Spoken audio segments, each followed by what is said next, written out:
I don't feel like my reputation needs to be reclaimed. Let's say it for the record. I'm not embarrassed by anything I've done.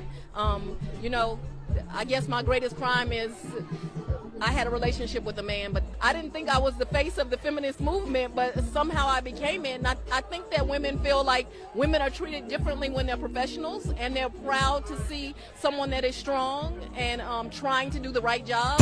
So we got another clip coming up here of City Girl District Attorney of Fulton County, Fani Willis, who recently was able to stay on the Trump prosecution subversion case if she got rid of her boy toy, her employee, special prosecutor, Nathan Wade, whose life she ruined.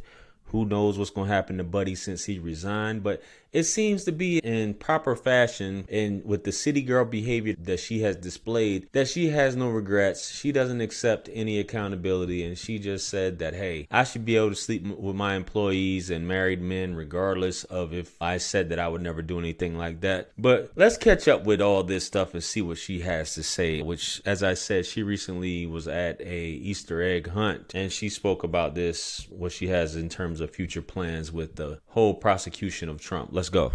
Do you feel like there's any difference at all this year than past years, just with recent attention that you've gotten? Do you feel different being out and about right now?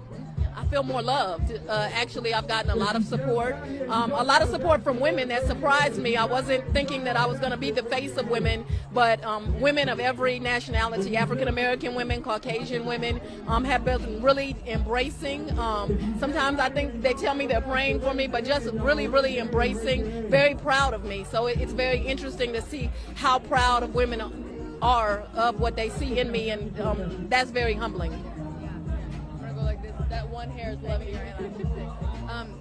Do you feel like right now this is also a good way to remind the community that you're out here, you're working for them, kind of reclaim your reputation in a way with Fulton County? Do you think something like this might help remind people who you are? I don't think my reputation needs to be reclaimed, so I guess we'll start there. This is what I would do. No matter what was going on, I'm not going to miss these events. We will be doing our book bag drive in July like we always do. We will do our coat drive in November. We will do our toy drive at the holidays. We're not going to miss or skip a beat because of all the noise or the distraction on one case. We're going to continue to do our work. I don't feel like my reputation needs to be reclaimed. Let's say it for the record. I'm not embarrassed by anything I've done. You know, I guess my greatest crime is I had a relationship with a man, but that's not something that I find embarrassing in any way. And I know that I have not done anything that's illegal. And so I don't feel like my reputation needs to be reclaimed. And when I tell you the outpouring of women, and I'll tell you this, especially African American women who will just say, we are so proud, you are such a good representative of us.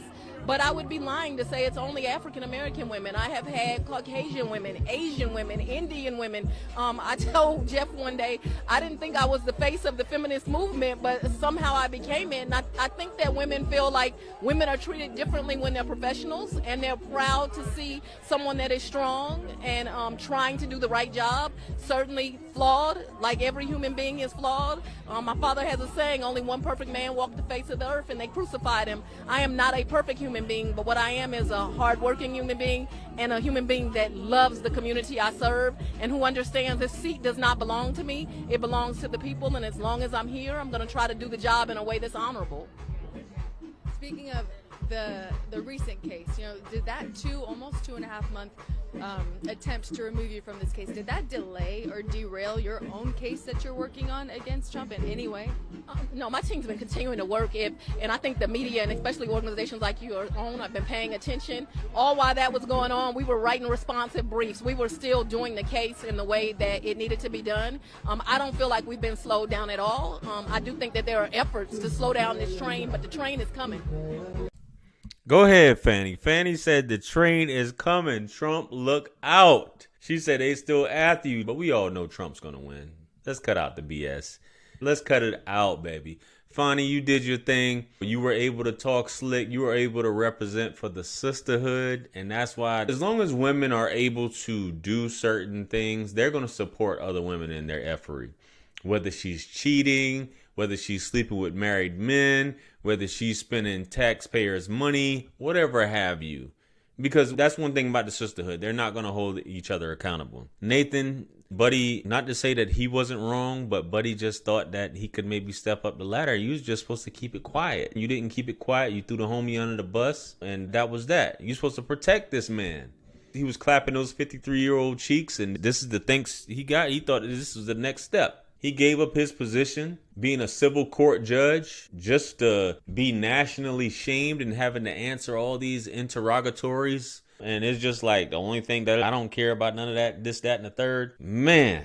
So she said with this whole train, for those of you who don't know, about the 2020 election, Trump challenged these, and she basically said that it was a subversion case and she's trying to prosecute him for trying to overthrow the Georgia election results. Now, she's trying to prosecute Trump and his 14 co-defendants in this case that you guys may have seen mugshots pop up, including Trump's, which everybody thought was very comical. Even Trump thinks it's comical because he knows that he's good. That's a Teflon Don at the end of the day. Judge McAfee threw her an alley-oop by basically saying that she could stay on the case, but the homie that she hired, Nathan Wade, had to go.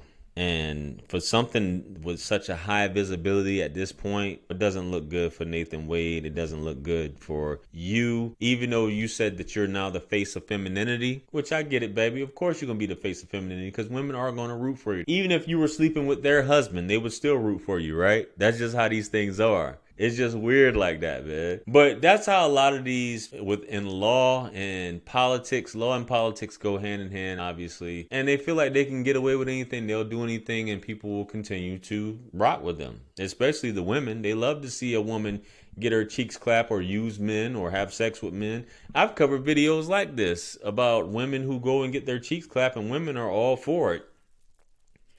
We get it. Stand up for your sisters. Feminism. That's what it is. It's constant. Those are some of my most popular videos and most shared videos where women are basically doing these things and they're unapologetic about it. This city girl, Fani Willis, is unapologetic. This is a mother that has 2 kids that broke up this happy home with this man and this husband and wife. I wonder how the wife feels about it. Other than you probably helped her get a pretty good check or settlement out of this whole situation, being that Buddy was making what, $600,000 from you hiring him? Anyway. Let me know what you guys think. What do you guys think about this whole situation right here? Do you think that she wasn't taking accountability for the situation? Do you think that she was making light of the situation? Do you feel like she basically tried to trivialize the whole situation by saying, hey, all I did was get my cheeks clapped and slept with my employee who happened to be married. My only crime was being in love with the man.